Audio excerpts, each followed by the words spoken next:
Thank you very much, Patrick, for your testimony, I should say. And I mean testimony in the right way, not the congressional way. Testimony. It's a great pleasure to have you all here this morning. And Patrick, in his remarks, told you what America's Promise is all about, why we started it some 13 years ago. All of our living presidents came together with Nancy Reagan representing President Reagan and said to the nation, in a nation with all of our wealth, with all that we have, how can it be that we have millions of children who wonder if the American dream is there for them? Millions of children who wonder if they can get a quality education, where they're going in the future. And we committed ourselves at that point to get into the lives of these youngsters who are wondering about their future. And we've been very successful over the last 13 years. We have expanded programs through the work of Boys and Girls Clubs of America, through Salvation Army programs, through Youth Build, as you heard Patrick describe. And we're very pleased with what we have accomplished. And the promises we made to ourselves and to the young people of America back then were very simple. Every young person should have responsible, caring adults in their lives. You heard Patrick talk about the responsible, caring adults that saved him and brought him back online. Second, we ought to have safe places in which our children can learn and to grow, whether it's an after-school program, a Boys and Girls Club, or whatever it is. In Patrick's case, it was Youth Build. Third, we ought to make sure that every child has health care and a healthy start in life. And fourth, an education that's usable, of the kind that Patrick is getting. And fifth, every youngster early in life should be taught to give back, to serve the community that has served you. As you heard Patrick say, he is now trying to serve his community by speaking and by participating in service projects. There was one thing wrong with what Patrick said. One thing very wrong. He had already dropped out, and he had to be captured and brought back online. That's not good enough anymore. We've got to catch our kids long before they drop out. The whole purpose of America's Promise, the reason we are here this morning, is to focus on the simple problem that too many of our youngsters are dropping out. They drop out when they get to high school, but they start dropping out in the second, third, and fourth grade. They drop out when they realize they're behind some other youngster because in their home environment, nobody read to them, nobody taught them their numbers, nobody taught them their colors. They showed up in school understanding that they might be a little behind within the first week of school when they see other kids who have had that family and community embrace. Our kids start dropping out when they realize that they're falling behind and then they start acting like they're falling behind. As one teacher once said to me here in a Washington, D.C. school, kids all start the same way, with lights in their eyes, flashing. But about the age of 8 or 9, that light starts to go out unless it's reinforced. And so America's Promise has been focusing on this with all of the other partners that we work on, especially working with the Department of Education and so many other wonderful nonprofit organizations throughout our country. But there is more that has to be done. We have been scaling up America's Promise activities, from the 5 promises to dropout summits around the country, and from dropout summits to best communities in America so we can focus on those who are doing a good job. And now today we take it up to another level, Grad Nation. Make this a nation of graduates, not a nation of dropouts. So many of our youngsters are doing very well. We've got the greatest universities. Wonderful high school kids are going into those universities. But the reality is, a third of all of our students are not finishing high school, and 50% of our minority kids are not finishing high school. And that's what we're focusing on now. That's what we'll be focusing on this morning. I want to ask all of you to continue to do your part in this noble effort that we are involved in. We want to make sure that in the years ahead, we can look back on this event as one of the changing events, one of the transformational events in our education and youth programs, by starting to put us on a path to being a grad nation, a nation of graduates. We don't do it just because it's the moral thing to do, which it is. We do it for our own economic future and our own future security. We, 300 million Americans in a world of 6.8 billion people, cannot afford to lose a single youngster. We owe it to them, we owe it to ourselves, and I thank you for your support. And now it is my great pleasure and honor to introduce the chairperson of America's Promise. I used to be the chair of America's Promise. She is now the chair of America's Promise and doing a fabulous job, my wife, Alma Powell.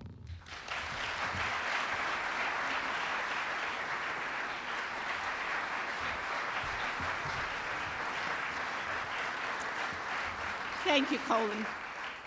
Thank you, Colin. It is really a great pleasure for me to be here this morning, and I'm very excited about our announcement today.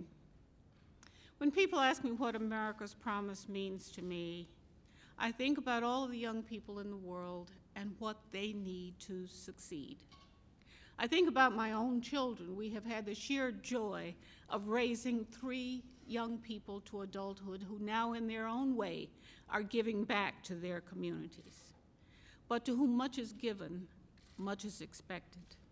And so our attention and our efforts turn to the young people of America. Over the past 2 years since we announced the Dropout Prevention Summits, our alliance has convened dropout prevention summits in every state and 55 cities, bringing together all sectors of the community to address this urgent problem. Later this year, we will issue a report on the progress that was made since our collaborative dropout prevention work began. But now it's time to turn awareness into sustained, concerted action. I'm excited to announce to you today the next phase of our work.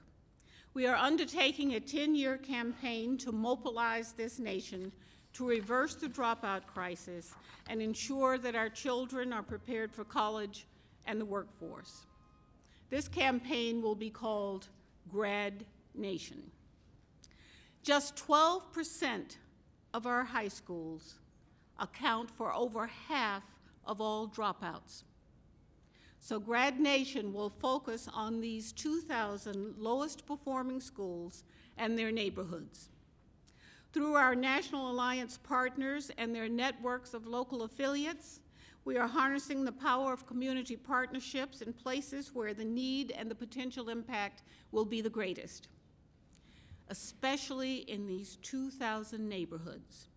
We will bring the power of the 5 promises into the lives of more children in ways that change the odds and change futures. This effort would not be possible without the generosity of our partners and the support of the over 300 alliance partners that we have around the country. I want to specifically thank Brian Gallagher and recognize him and United Way. Brian Gallagher, President and CEO of United Way. As a member of our Alliance's Board of Directors and Trustees, Brian has helped to shape our work, and the entire United Way network is pursuing our shared goals. In these partners, and so many others, we see leaders who recognize that all of us must be part of the solution. And we have made a goal of enlisting 100 new business partners to join the Grad Nation campaign. What we have to understand in this effort and as we go forward, and what I try to do as I raise awareness of the problem, is we have to understand that there is no they in facing this problem and working to alleviate it. There's just us. Just us. And so we have to think of that, whether it's keeping young people in school, bringing them back to school, or making sure that they graduate with the skills for college and a career. There is almost no limit to how organizations can help. For example, City Year has launched an initiative that focuses on at-risk young people falling off the track for graduation. Citizen Schools is engaging volunteers in after-school education programs for middle schoolers. The First T is expanding its national schools program for students in grades K through 5. And 4-H is reaching 5 million young people each year with learning experiences in science, engineering, and technology projects. But we all know that there's so many things that individuals can do, and each one of us has to ask every day, what's my part in this? What can I do? Well, for starters, you become more involved in the education of your own children and those that are their companions. Help connect them and others with the resources that they need for success. Tutor students after school. Be a mentor. Did you know that students who meet regularly with a mentor are 50% less likely to skip school?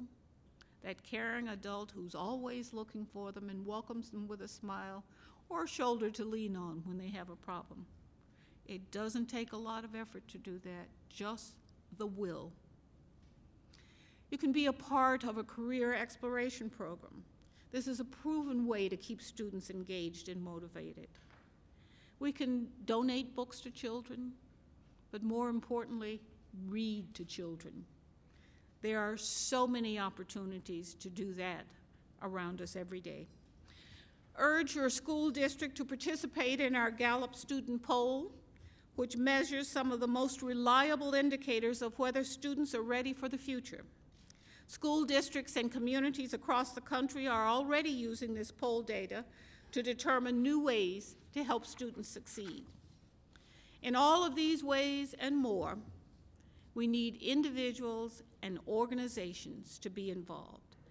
We, with your help, have to mobilize all Americans.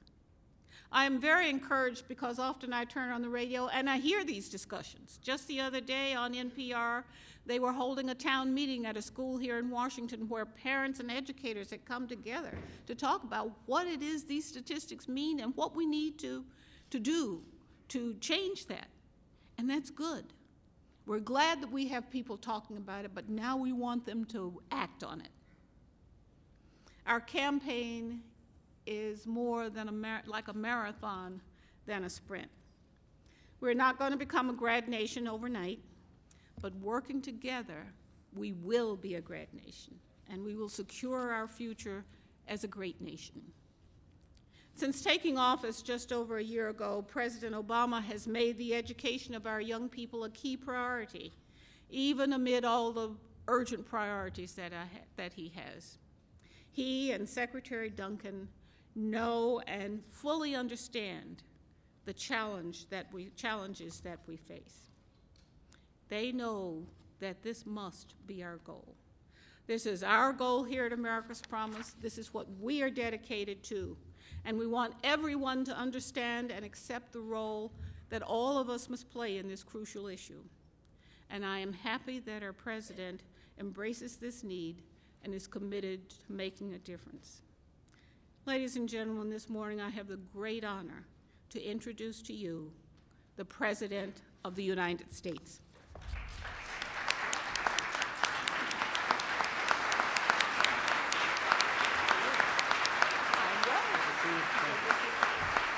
Thanks for the great work.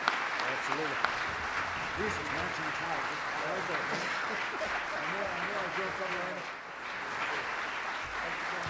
Thank you. Thank you so much. Thank you very much. Thank you. Everybody, please have a seat. Let me begin by acknowledging some of the extraordinary people who are working on this extraordinary project. First of all, I want everybody to know, in case you haven't already met him, somebody who is working tirelessly on behalf of the young people of America, my Secretary of Education, Arne Duncan.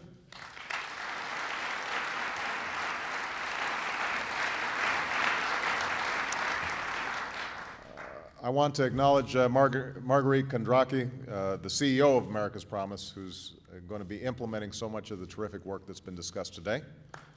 Marguerite, there she is down there. I want to thank Tom Donahue for your hospitality in this extraordinary venue. Thank you very much, and thanks for the Chamber's support for this terrific effort. I want to acknowledge Margaret Spellings, Arne's predecessor, who helped to lead a lot of the improvement that's been taking place and we're building on. So, and obviously, I want to thank the Powells. And I will start with the more important Powell, Alma. I want to say a word about the remarkable woman who introduced me, a champion of children, a dedicated public servant, and the recipient of numerous awards. And Alma has poured herself into America's Promise Alliance, helping make it the largest partnership of its kind to improve education and help children in this country. And perhaps that's not surprising, because being an educator seems to run in the family, as I understand, even though one of her mother's parents was born into slavery and the other just after abolition. Both went to college, became teachers. 4 of their children followed them into the education profession. So her family has educated and enriched generations of Americans, and our nation is better off for it. And so we are very grateful to you for your extraordinary leadership. Thank you.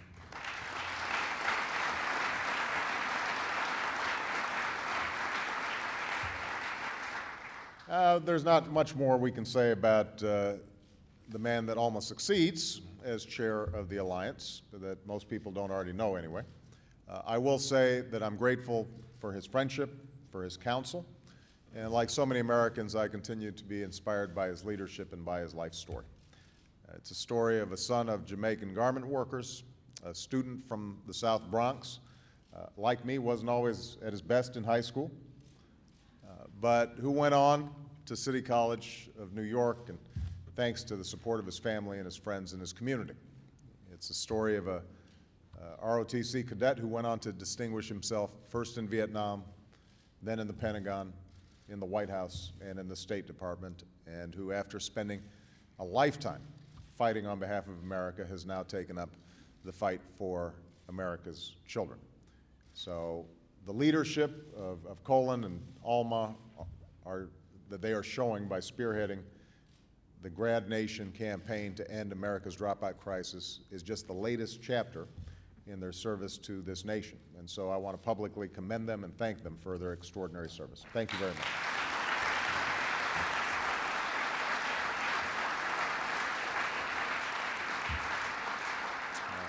One last person I want to make mention of, because I think it bears on the extraordinary public-private partnership that's taking place here. We have the CEO of the Corporation for National and Community Service, Patrick Corvington, who's here. Where's Patrick? There he is back there. And so we are hoping to make sure we get a whole bunch of volunteers engaged in this effort. Now, it's fitting that we're talking about education here at the Chamber of Commerce. After all, for America to compete and to win in the 21st century, we know that we will need a highly educated workforce that is second to none. We know that the success of every American will be tied more closely than ever before to the level of education that they achieve. The jobs will go to the people with the knowledge and the skills to do them. It's that simple. In this kind of knowledge economy, giving up on your education and dropping out of school means not only giving up on your future, but it's also giving up on your family's future and giving up on your country's future. And yet, that's what too many of America's children are doing today. Over 1 million students don't finish high school each year. Nearly 1 in 3. Over half are African American and Latino. The graduation gap in some places between white students and classmates of color is 40 or 50%. And in cities like Detroit and Indianapolis and Baltimore, graduation rates hover around 30, 40%, roughly half the national average. Now, it's true that not long ago, you could drop out of high school and reasonably expect to find a blue-collar job that would pay the bills and help support your family. That's just not the case anymore. In recent years, the high school dropout has made on average about $10,000 less per year than a high school graduate. In fact, during this recession, a high school dropout has been more than 3 times as likely to be out of work as someone with at least a college degree. Graduating from high school is an economic imperative. That might be the best reason to get a diploma, but it's not the only reason to get a high school diploma. As Alma mentioned, high school dropouts are more likely to be teen parents, more likely to commit crime, more likely to rely on public assistance, more likely to lead shattered lives.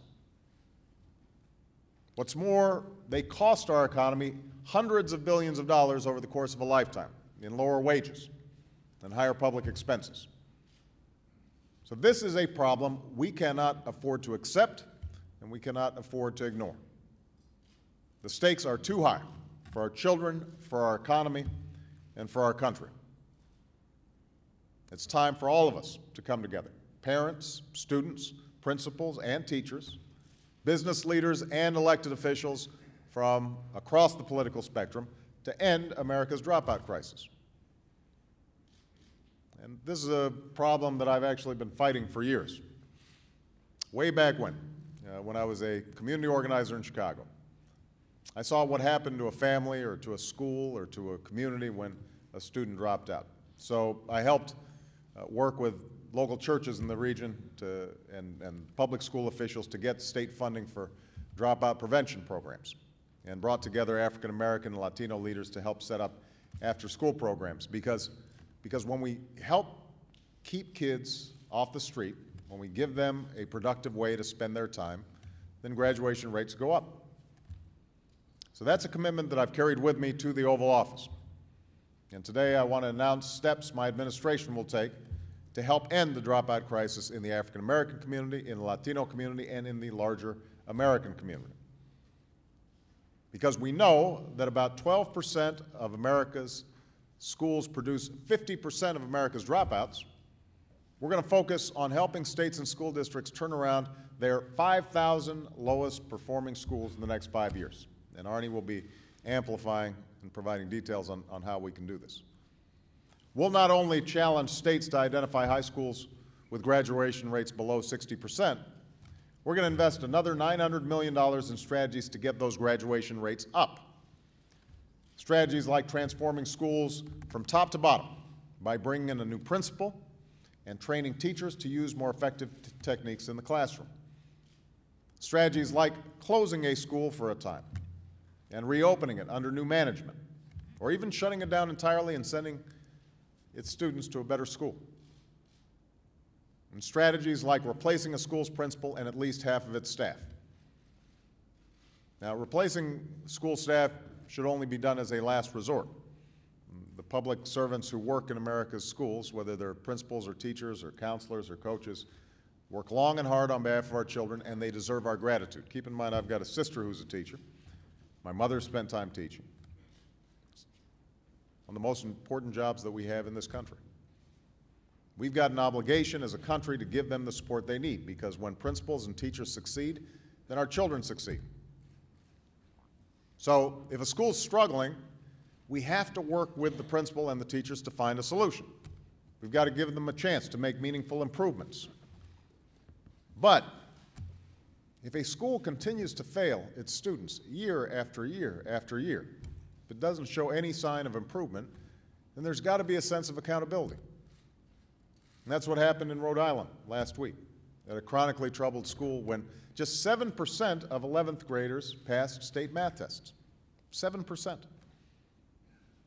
When a school board wasn't able to deliver change by other means, they voted to lay off the faculty and the staff. And as my Education Secretary Arne Duncan says, our kids get only one chance at an education, and we need to get it right. Of course, getting it right requires more than just transforming our lowest performing schools. It requires giving students who are behind in school a chance to catch up and a path to a diploma. It requires focusing on students from middle school through high school who face factors at home, in the neighborhood, or in school that put them at risk of dropping out. And it requires replicating innovative ideas that make class feel engaging and relevant, because most high school dropouts in a recent study said the reason they dropped out was that they weren't interested in class and they weren't motivated to do their work. So that's why we'll build on the efforts of places like communities and schools that make sure kids who are at risk of dropping out have one-on-one support. That's why we'll follow the example of places like the Met Center in Rhode Island that give students that individual attention while also preparing them through real-world, hands-on training, the possibility of succeeding in a career. And that's why we'll invest in accelerated instruction in reading and math to help students who've fallen behind make up credits and ultimately graduate on time. It's also why we'll foster better alternative high schools and transfer schools, where students who have dropped out and who are at risk of dropping out can return to the classroom and earn their diploma. That's how we can curb dropout rates and boost graduating rates. Now, I have to point out, in the 21st century, high schools shouldn't just make sure students graduate, they should make sure students graduate ready for college, ready for a career, and ready for life. And that's why we'll foster what are called early college high schools that allow students to earn a high school diploma and an associate's degree or college credit at the same time. We want to learn from successful charter schools where students can take advanced and college-level courses. So, government has a responsibility here. Government can help educate students to succeed in college and a career. Government can help provide the resources to engage dropouts and those at risk of dropping out. And when necessary, government has to be critically involved in turning around lowest performing schools. And nobody's been more passionate about this than Arne Duncan. But as I've said before, education is not and cannot be the task of government alone. It's going to take nonprofits and businesses doing their part through alliances like America's Promise. It will take parents getting involved in their children's education consistently, going to parent-teachers conferences, helping their children with their homework. I have to point out, I just went to my daughter's parent-teachers conference last week. She's doing very well, by the way. It will take students as well showing up to school on time and paying attention to classes and staying out of trouble. They're not let off the hook. Education isn't a passive activity, it's an active one. So educating America's sons and daughters is a task for all Americans. And that's what this alliance, that's what this effort is all about. Making sure that none of us think that it's somebody else's job, but rather we all accept our role to play in making sure that we have the best educated citizenry in the world. That's what has made the 20th century the American century. That's what will make the 21st century the American century. Now, there's an old story that Colin has told about a man named George Ellis, who lived about 100 years ago. And George Ellis was a janitor. His job was to clean up after the artist, Daniel Chester French. Some of you may have heard of French. He's the one who carved the figure of Abraham Lincoln for the Lincoln Memorial. So day after day, week after week, month after month, Ellis went about his job, barely uttering a word to Mr. French, other than say the occasional hello or goodbye. And then one day, just when French had nearly completed his masterpiece, Ellis spoke up. He said, "Mr. French, I have a question for you." So the artist said, "What is it?" "Well, what I want to ask is how you knew all along that Mr. Lincoln was sitting inside that block of marble." And as Colin pointed out, that wasn't a silly question. Because sometimes in this country and in our lives, we see blocks of marble, and some people can see what's inside and some people can't. It was a question profound. It was a profound question about how we recognize the potential within each of us and chisel away at what's keeping it locked inside. I'm absolutely confident that because of the work of Colin and Alma Powell, because of the work that Grad Nation campaign is going to be doing and America's Promise Alliance is going to be doing, because of the work that we're doing across this nation to give our children the best education the world has to offer from cradle to classroom, from college through career, that we are chiseling away at the obstacles that lie in our path, that block our children's potential. We want to unlock that potential, carve it out, so that our economy succeeds, so that this country succeeds, and so that our children and grandchildren succeed. So thank you very much for the extraordinary work you're doing. Thank you all for your participation. May God bless you, and may God bless the United States of America.